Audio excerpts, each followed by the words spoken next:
Olá, bom dia, boa tarde, boa noite. Eu sou o Guilherme. E eu sou o Felipe. Eu sou o Felipe. E hoje a gente vai falar sobre Juscelino Kubitschek. Juscelino Kubitschek nasceu em Diamantina, em Minas Gerais, no dia 12 de setembro de 1902.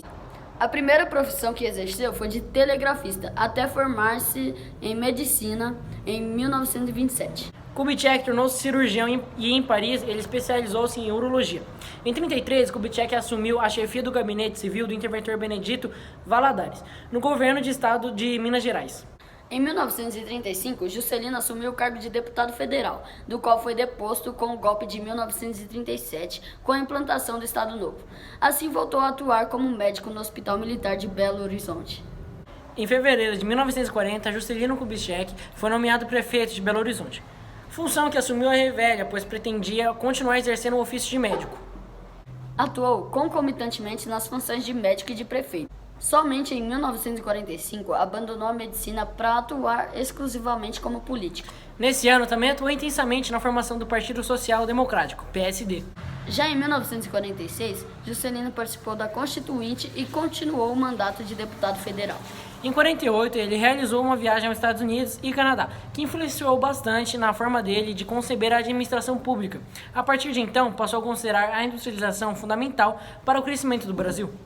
Entre os anos de 1951 e 1954, Juscelino assumiu o governo do estado de Minas Gerais e investiu, sobretudo, nos setores de transporte e energia. No final do ano de 1954, Juscelino e as lideranças do PSD decidiram lançar a candidatura dele à presidência do país. O suicídio de Getúlio Vargas havia causado transtornos na sucessão presidencial. O vice-presidente Café Filho assumiu o cargo devido aos problemas de saúde e precisou ser substituído. Primeiro foi sucedido pelo presidente da Câmara dos Deputados, Carlos Luz. Contudo, Lott inviabilizou o retorno do Café Filho. Neuro Ramos governou até a tomada de posse de Juscelino Kubitschek na presidência e João Goulart na vice-presidência da República em 31 de janeiro de 1956. Dentre as primeiras proposições políticas do governo Juscelino Kubitschek esteve o Plano de Metas, também chamado de Programa de Metas. Esse plano constituía um projeto de desenvolvimento nacional com 31 metas.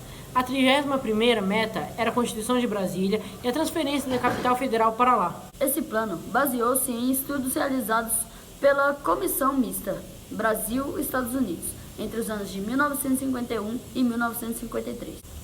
O slogan adotado para o plano de metas foi 50 anos de progresso em 5 anos de realizações. O plano de metas pretendeu atuar em 5 setores da economia nacional e estabeleceu várias metas para cada um deles. Esses setores foram energia, transportes, indústrias de base, alimentação e educação. Esses 3 primeiros setores mencionados receberam 93% dos recursos, e educação e alimentação contaram apenas com 7% dos investimentos. O resultado mais significativo do plano de metas foi o crescimento em 100% na indústria de base nacional. Assim que assumiu a presidência, Juscelino pediu o fim do estado de sítio e aboliu a censura à imprensa. No período em que Juscelino Kubitschek era presidente, ocorria a Guerra Fria, conflito ideológico entre os Estados Unidos e a União Soviética pela disputa de áreas de influência política e econômica. Por isso, o governo estadunidense solicitou a Juscelino a instalação de áreas militares no território brasileiro, concedendo Fernando de Noronha para tais fins. Em 1957, propôs-se reatar relações comerciais com a União Soviética.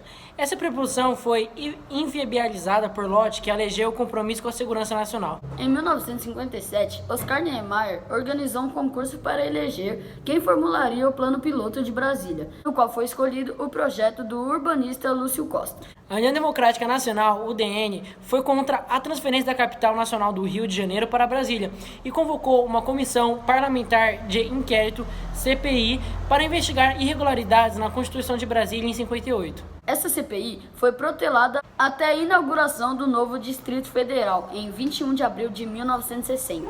Em 58, o ministro da Fazenda Lucas Lopes criou o Plano de Estabilização Monetária, PM, para conter a inflação. O PEN promoveu a entrada de capitais estrangeiros no país, gerando forte oposição da esquerda. Em 59, as políticas do PEN entraram em ação e causaram um aumento dos preços dos insumos básicos. E a população manifestou-se contra essas políticas, de modo que o ministro comprometeu-se em corrigir algumas medidas do PEN. E para manter a proposta econômica desenvolvimentista, foi necessário ao governo de Juscelino romper com as exigências financeiras do Fundo Monetário Internacional, FMI. Jânio Quadros, candidato da UDN, obteve a maioria esmagadora dos votos para a sucessão presidencial do governo de JK. Já para o cargo de vice-presidente foi reeleito João Goulart, do Partido Trabalhista Brasileiro, que apesar da disparidade política em relação ao candidato à presidência, alcançou a vitória no pleito. Jânio Quadros e João Goulart assumiram os postos em 31 de janeiro de 1961. Assim terminando com o governo de Juscelino Kubitschek. É isso, galera. Bom dia, boa tarde, boa noite.